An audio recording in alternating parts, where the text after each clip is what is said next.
नमस्कार। इस special bulletin में आप सभी का बहुत स्वागत है। आपके साथ मैं हूं दीपिका।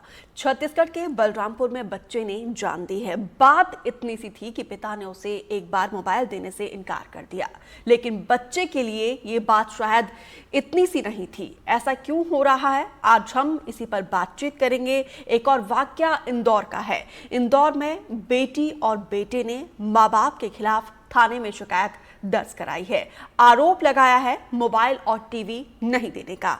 सवाल यह है कि मोबाइल और दूसरे गैजेट्स के पास आते आते मासूम अपनों से दूर आखिर क्यों हो रहे हैं।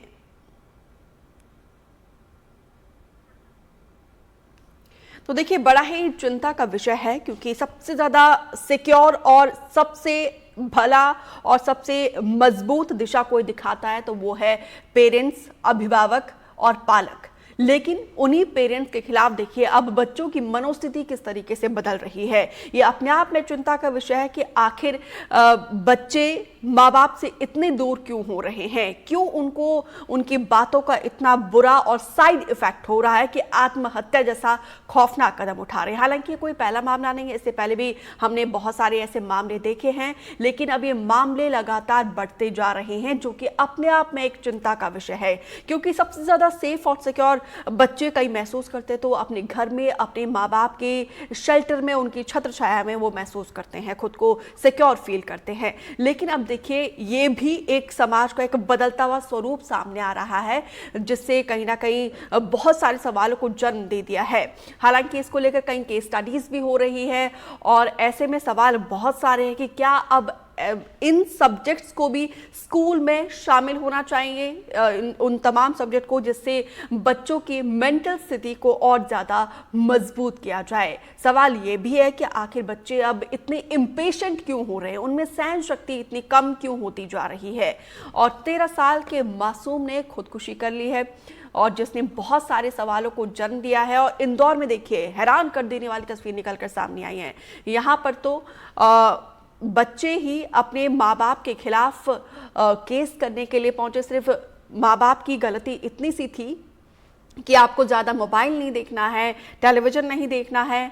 और क्योंकि देखिए, रात रात पर मोबाइल का जो एडिक्शन लगा है, इससे हम सब जानते हैं कि कितना साइड इफेक्ट मेंटली, फिजिकली और अपने पूरे जीवन पर होता है। माँ बाप उसी को लेकर चिंतित है और इसी के चलते ये सिर्फ टोका गया था कि आपको अब मोबाइल नहीं देखना है, टीवी ज़्यादा नहीं देखना है। इसी के चलते देखिए, मोबाइल नहीं देने पर 13 साल के मासूम ने देखिए आत्महत्या जैसा खौफनाक कदम बिलासपुर में उठाया है। तबीयत खराब होने की वजह से पिता ने मोबाइल देने से इनकार किया था और नाराज बेटे ने रात के वक्त बाथरूम में जाकर फांसी लगाकर अपनी जान दी है, अपनी जीवन लीला समाप्त कर ली है। 2:30 बजे रात को परिवार को इस घटना के बारे में पता चला और फिलहाल पुलिस ने शव को कब्जे में लेकर जांच शुरू कर दी है। और इस पर बातचीत करने के लिए खास मेहमानों का पैनल हमारे साथ जुड़ रहा है। काजल सोनबेर एक्ट्रेस हैं और डॉक्टर वंदना चौधरी साइकोलॉजिस्ट हैं और अरविंद खरे रिटायर्ड डीएसपी है। आप तीनों मेहमानों का हमारे साथ जुड़ने के लिए बहुत बहुत धन्यवाद। सबसे पहले डॉक्टर वंदना चौधरी, आपके पास आते हुए, क्योंकि देखिए, ये कोई पहला मामला ऐसा नहीं है जब बच्चे की तरफ से, मासूमों की तरफ से ऐसा खौफनाक कदम उठाया जाता है कि जब पेरेंट्स डांटते हैं। क्योंकि देखिए, पेरेंट्स डांटते हैं तो उनकी भलाई के लिए, क्योंकि पेरेंट्स से बेहतर बच्चे का भविष्य और कोई नहीं सोच सकता है। लेकिन आजकल के बच्चे उस चीज को नहीं समझ रहे हैं और देखिए किस तरीके से आत्महत्या जैसा खौफनाक कदम उठा रहे हैं। आखिर क्या वजह है, इतना मेंटली वीक क्यों हो रहे हैं, इतना इंपेशेंट बच्चे क्यों हो रहे हैं? देखिए मैम, जो स्क्रीन है, जो मोबाइल है, वो कहीं ना कहीं बच्चों के जो बिल्कुल नाजुक दिमाग होता है, ब्रेन होता है, उसको डैमेज कर रहा है। उनकी कॉग्निटिव स्किल्स, उनकी सोचने समझने की क्षमता, उनकी डिसीजन लेने की क्षमता को प्रभावित कर रहा है। तो जो हम ये कह रहे हैं कि बच्चे पेरेंट्स की बात नहीं मान रहे, ये कहीं ना कहीं एक कोलैबोरेटिव इफेक्ट है। बच्चों को स्कूल में भी कुछ काम ऐसे दिए जाते हैं कि आपको मोबाइल से करना है या आपको ऑनलाइन करना है, तो वो वहां से वो लत स्टार्ट होते होते वो पर्सनल लेवल तक आ जाती है। क्योंकि बच्चा कब इंफॉर्मेटिव सब्सटेंस कंटेंट देखते देखते कुछ और गेमिंग में चला जाता है। गेमिंग जो कि उनको एक तरह से प्लेजर प्रिंसिपल की तरफ लेकर जाते हैं कि उनको बहुत खुशी महसूस होती है। सो मोबाइल एडिक्शन एक तरह से उसी तरह का प्रभाव छोड़ता है जैसे कि कोई भी ड्रग एडिक्शन प्रभाव छोड़ सकता है। कि जैसे जैसे ड्रग्स न मिलने पे जो पेशेंट है बहुत छटपटा जाता है, सेम वैसा ही इफेक्ट मोबाइल न मिलने के कारण उन मासूम बच्चों के माइंड पर देखने को मिल रहा है। और ये जनरली केसेस 10 से लेकर 16-17 साल तक के बच्चों में ज्यादा देखने को मिल रहे हैं, क्योंकि ये वो एज है जिस ड्यूरेशन में ड्यूरिंग कोविड उनको मोबाइल या उनको लैपटॉप या स्क्रीन उनको इंट्रोड्यूस किया गया था, और उनको ये बहुत अच्छा लगने लगा, और कहीं ना कहीं काम उन पर स्कूल्स ने भी अभी तक काम मोबाइल पर या लैपटॉप या व्हाट्सएप पे देना बंद नहीं किया है। तो मैं एक कोलैबोरेटिव इफेक्ट इसमें कहना चाहूंगी कि पेरेंट्स भी कई जगह मजबूर हो जाते हैं, उन्हें देना ही पड़ता है। वहीं बच्चों को भी लगता है कि हमें इजीली कंटेंट अवेलेबल इससे हो जाएगा। तो मैं चाहूंगी कि स्कूल थोड़ा सा स्ट्रिक्ट कदम उठाए, प्रशासन भी स्ट्रिक्ट कदम उठाए कि अगर आप कोई भी कंटेंट अगर आप मोबाइल से इंटरनेट से कॉपी करके लेकर आते हैं तो वो कैंसिल माना जाएगा, आप उससे नहीं कर सकते हैं। उसके अलावा पेरेंट्स भी स्ट्रिक्ट होकर, चाहे बच्चे कितना भी टेंट्रम शो करे, उनको मोबाइल न देने की बजाय उनको किसी और चीजों में लगा कर रखें, उनको आउटडोर एक्टिविटीज करवाएं, या फिर लेकिन डॉक्टर वंदना, देखिए अगर स्ट्रिक्ट होते हैं तो यहाँ पर देखिए इंदौर में जो वाकया सामने आया है, जो बिलासपुर में सामने आया है, सिर्फ उन्हें मोबाइल देखने से इनकार किया गया और टीवी देखने से इनकार किया गया, तो खौफनाक कदम आत्महत्या जैसा उठाया है। तो ऐसे में कैसे कंट्रोल किया जाए, क्योंकि इसमें टैकल करना बहुत ही चैलेंजिंग रह रहा है पेरेंट्स के लिए भी। बिल्कुल बिल्कुल, मैं एग्री कि टीन एज में थोड़ा मुश्किल हो रहा है। ये स्ट्रिक्टनेस जब बच्चा 6 साल की उम्र में आता है तब से लाना पड़ेगा, आपको आपका घर का कल्चर ही ऐसा डेवलप करना पड़ेगा। अब बच्चा टीन एज में है, उस बच्चे ने अपने पेरेंट्स को भी मोबाइल में इन्वॉल्व होते हुए देखा है उस एज में, और खुद भी अब उसी डायरेक्शन में उसने उन बच्चों ने कॉपी कर लिया है। सो ये जो स्ट्रिक्टनेस है वो नए पेरेंट्स के लिए जिनके बच्चे अभी 5-6 साल की उम्र से गुजर रहे हैं, ये उनके लिए, लेकिन टीन एज के लिए वाकई में बहुत ही समस्या वाला उम्र है। मेरे पास बहुत सारे ऐसे केसेस आते हैं जिसमें 14-15 साल के बच्चे कट लगाकर आ जाते हैं कि हमें मोबाइल नहीं दिया जा रहा है या हमें खेलने नहीं दिया जा रहा है, ये हमारे लिए बहुत जरूरी है। तो उनके लिए ये एक तरह से लत बन गई है, और ये बहुत जगह रिसर्चेस भी हो रहे हैं। बट सीरियसली इसमें कहीं ना कहीं थोड़ा सा चेंज हमें माहौल में, या फिर गवर्नमेंट को ऐसा चाहिए कि आप मोबाइल बच्चे में 18 साल से कम या 16 साल बिल्कुल बड़ा ही क्रिटिकल हो गया है जिस तरीके से हालात दिन प्रतिदिन बदलते जा रहे हैं। अरविंद खरे जी, इस एज में हम देखते हैं कि टीन एज में हार्मोनल चेंजेस बहुत सारे आते हैं, और कुछ यूथ ऐसे भी है जो नशे की जद में आ जाते हैं। अब ये मोबाइल और गैजेट्स जो एक नया चैलेंज सामने आ गया, अब तो ऐसा लग रहा है कि मोबाइल ने पूरी तरीके से हाईजैक कर लिया है।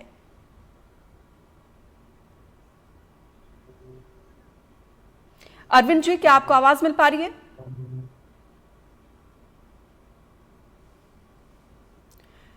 चलिए हम दोबारा संपर्क साधने की कोशिश करेंगे। अरविंद सर, आप मुझे सुन पा रहे हैं? आपको आवाज आ रही है हमारी? जी जी जी सर, मेरा सवाल ये है, क्योंकि टीनेज में ही बच्चों के लिए और पेरेंट्स के लिए भी उतना ही ज़्यादा मुश्किल रहता है कि बच्चों को एक सही डायरेक्शन दिया जाए, क्योंकि हार्मोनल चेंजेस आते हैं इसी एज में। देखिए हम सब देखते हैं कि यूथ जो है नशे की जद में आ जाते हैं। अब एक नया चैलेंज सामने आया है गैजेट्स का, क्योंकि मोबाइल भी उतना ही कंपल्सरी है स्टडीज़ के लिए, एक अपडेट रहने के लिए। इसके साइड इफेक्ट्स देखिए इस तरीके से हो गया है कि अब इसी मोबाइल ने यूथ को अपनी चपेट में ले लिया है, कुल मिलाकर हाईजैक कर लिया है।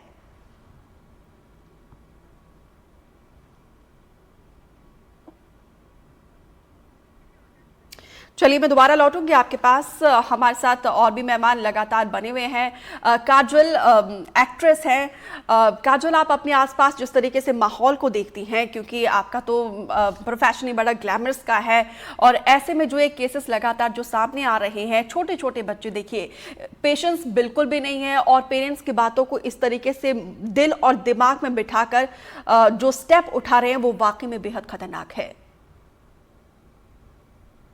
हाँ जी, बोल सकते हैं कि ये बहुत खतरनाक है, लेकिन मैं ये कहना चाहूंगी कि बच्चों को सोशल मीडिया के बारे में बताएं कि उनको फोन कैसा यूज करना चाहिए, फोन को हम कब और किस तरीके से यूज कर सकते हैं, जिनसे उनका डेली रूटीन चेंज हो, और वो जो डेली फोन यूज जिस प्रकार से करते हैं वो चीजें चेंज हो, थोड़ा एजुकेट हो फोन को लेके। जैसे कि सोशल मीडिया बोल सकते कि एक ट्रैप है जिसपे लोग आसानी से फंस रहे हैं, और हम पूरे अपना जो लाइफ है, जिंदगी का जो टाइम है, वो हम ऐसे ही वेस्ट कर रहे हैं।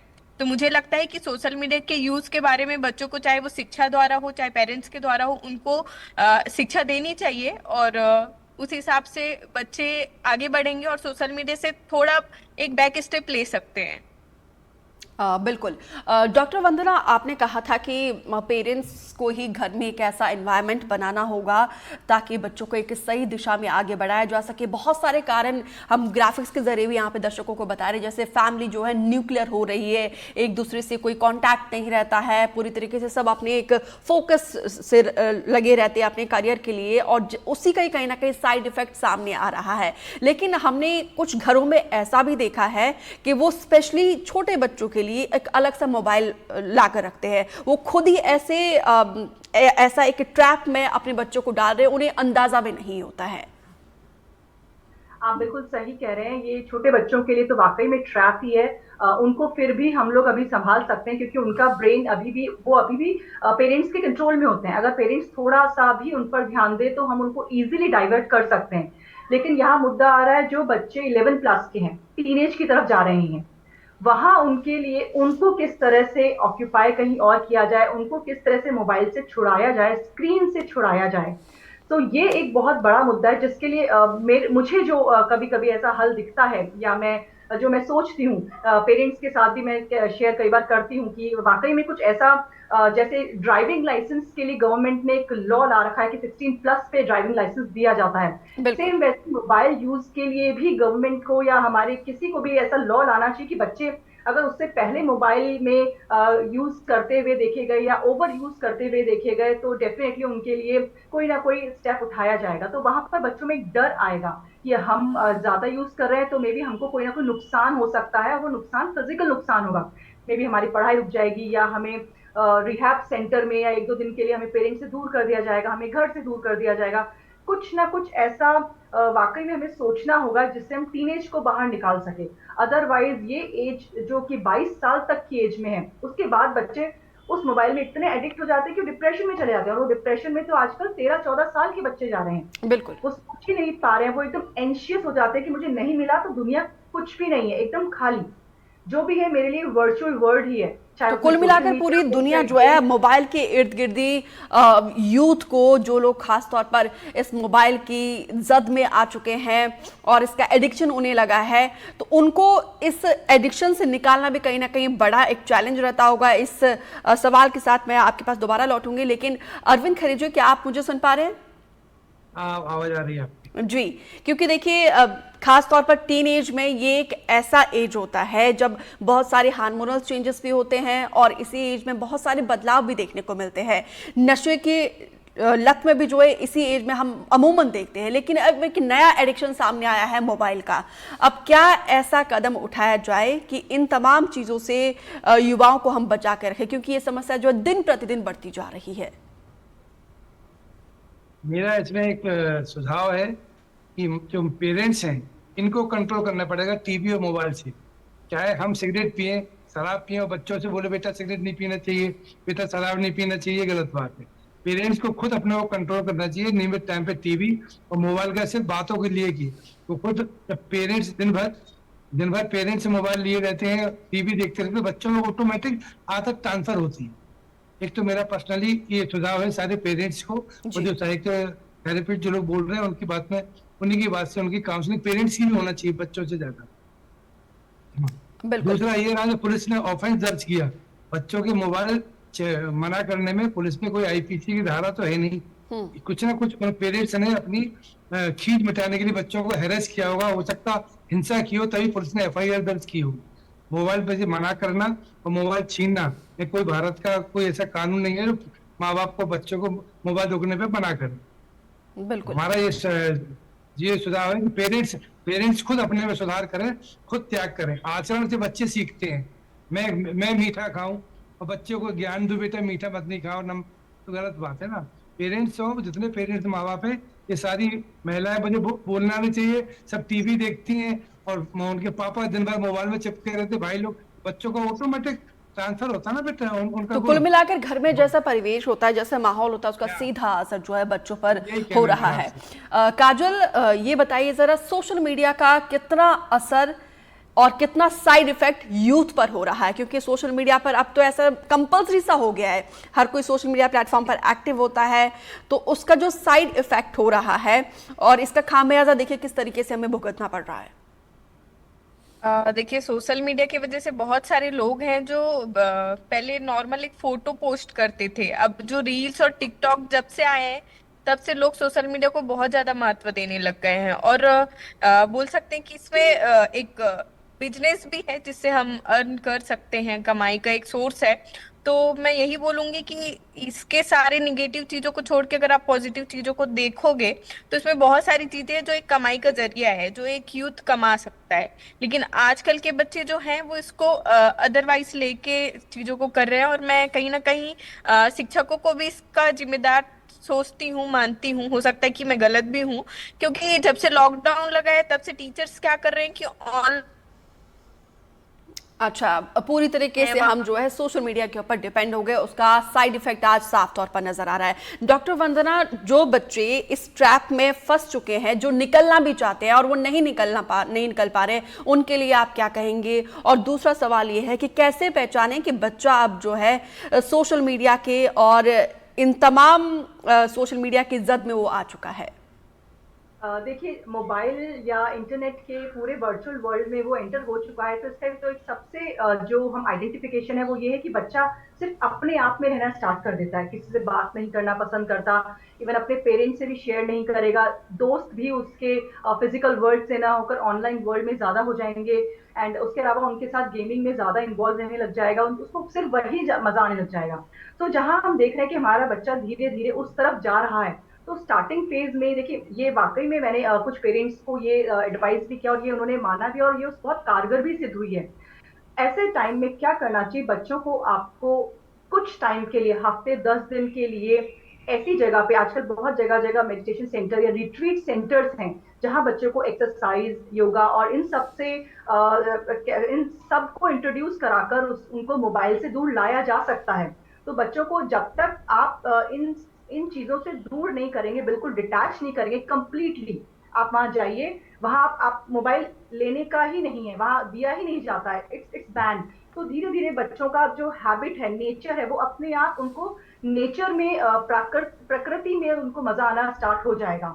सो जो ये आजकल बहुत सारे एडवेंचरस कैंप्स में बच्चों को लेकर जाया जाता है, ट्रेवल प्लान्स में लेकर जाया जाता है, तो मैंने पेरेंट्स को बोला है कि आप भी बच्चों को इस तरह के एडवेंचरस कैंप्स या फिर रिट्रीट सेंटर्स में उनको लेकर जाएं, वहां पर उनके साथ 10-15 दिन सिर्फ उनके साथ बिताएं, आप भी गैजेट ना लें और उन्हें भी ना दें। तो बिलीव मी, ये काम किया है, ये बहुत सारे बच्चों में इस चीज में उन्होंने काम किया है, और बच्चे उस चीज से बाहर भी आ गए हैं, क्योंकि उनको उस मोबाइल की दुनिया से बाहर दूसरी दुनिया में मजा आने लग गया है। तो ये एक जरूर मैं एक सजेशन की तरह देती हूँ, एडवाइस की तरह देती हूँ, अगर आप ले जा सकते हैं बच्चों को तो इससे दूर इस तरह से लेकर जाए, यानी कि आप मोबाइल उनसे छीन जरूर रहे हैं लेकिन सब्स्टिट्यूटली उनको दूसरी कुछ और प्लेजरेबल थिंग दे रहे हैं। सो इस तरह से हम कोशिश कर सकते हैं बच्चों को मोबाइल से दूर करने की। बिल्कुल, ये तमाम अहम सुझाव डॉक्टर वंदना की तरफ से दिए जा रहे हैं। अरविंद खरे जी, देखिए समस्या तो बन चुकी है, समस्या अब नासूर ना बने, इसके लिए पुलिस की भूमिका को आप किस तरीके से देख रहे हैं? कैसे पुलिस अपना योगदान दे कि युवाओं को जो है इन तमाम समस्याओं से दूर किया जाए? हर जिले में एक काउंसलिंग सेंटर होते हैं पुलिस के, उसमें बच्चों को, पेरेंट्स को बुला के काउंसलिंग का एक हमारे पास आइडिया होता है। पुलिस कार्रवाई की पहले हम लोग काउंसलिंग करके तब FIR दर्ज होती है, जैसे महिलाओं के अपराध में होती है। और दूसरा मेरा ये सुझाव यही है, पेरेंट्स अपने को खुद संभालें, क्योंकि आजकल मैं आपको एक नई चीज और बता रहा हूँ, 2-2-2.5 साल के बच्चे मोबाइल पकड़े रहते हैं और उनकी मम्मी उनको अपना काम करती है, उनको एडिक्ट बनाती है ताकि वो डिस्टर्ब ना करे, उन्हें मोबाइल पकड़ा देती है। ये भी बचपन से ही पेरेंट्स की सबसे बड़ी जिम्मेदारी है इस बीमारी को दूर करने की। मोबाइल बहुत आवश्यक है, ऑनलाइन कोर्स भी चलते हैं, बाद में जरूरत पड़ती है, लेकिन एक सही उम्र आने पे, एक लिमिटेड टाइम पे मोबाइल की टीचिंग पेरेंट्स दे। इसमें मेन पुलिस विभाग की भूमिका इसमें थोड़ा कम है। ये सामाजिक बीमारी है, मानसिक बीमारियां हैं, और इसमें सामाजिक सुधार ही की आवश्यकता है, विशेष तौर पर पेरेंट्स की मुख्य भूमिका रहेगी। बिल्कुल। काजोल, आपसे मेरा सवाल ये है, क्योंकि देखिए सब लोग सोशल मीडिया पर आना चाहते हैं। आपने कहा कि अच्छा अर्न भी कर सकते हैं और कर भी रहे हैं, ऐसे बहुत सारे सोशल मीडिया इन्फ्लुएंसर्स हम देखते हैं। लेकिन टाइम को किस तरीके से मैनेज करें, क्योंकि देखिए काम भी कभी कभी मजबूरी बन जाती है और उस लगातार कहीं ना कहीं ज़्यादा समय देने से उसके भी साइड इफेक्ट सामने आते हैं।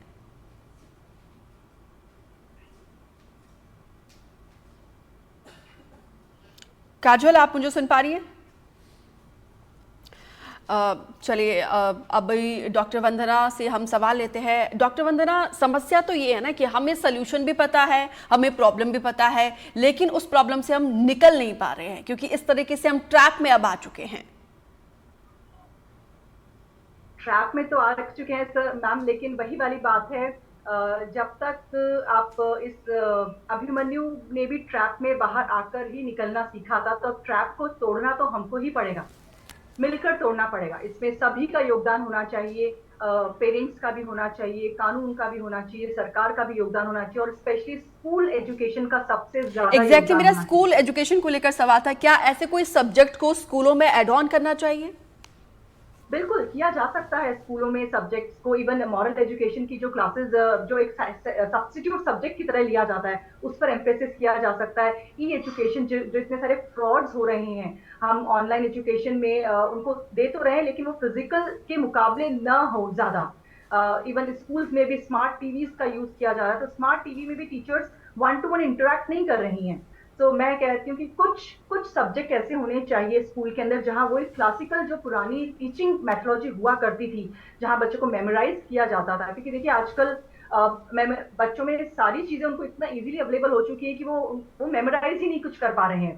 तो पुरानी ट्रेडिशनल मेथड की तरह उनको वापस से मेमोराइज कराना चाहिए, ताकि उनका जो ब्रेन की एक्सरसाइज वापस से हो सके। और कहीं ना कहीं उस मोबाइल की वजह से जो ब्रेन डैमेज हो रहा है, हम उसको ब्रेन एक्सरसाइज के थ्रू वापस से स्ट्रेंथन कर सकें।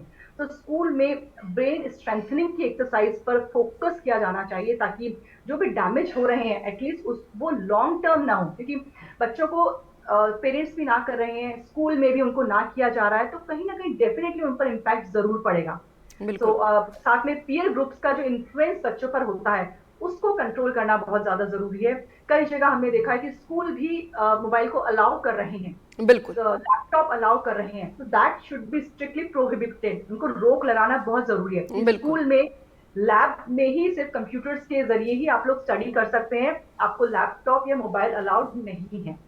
तो ये मैं चाहूंगी कि ये होना बहुत बिल्कुल एक पॉजिटिव साइड को देखते हुए हमने गैजेट्स को अपनाया है, लेकिन उसके साइड इफेक्ट्स देखिए आजकल किस तरीके से बढ़ते जा रहे हैं। अरविंद खरे जी, आप उन स्टूडेंट्स को, उन युवाओं को क्या कहना चाहोगे जो इस मोबाइल की चपेट में आ चुके हैं, जिनकी मेंटल स्थिति बहुत ज्यादा कमजोर है, वो अपने आप को बहुत कमजोर और लो फील कर रहे हैं, जिनको ऐसा लग रहा है कि मोबाइल उनको पूरी तरीके से झकट के रखा है और वो बाहर आना चाहते हैं, कैसे वो अपने आप को मजबूत करें?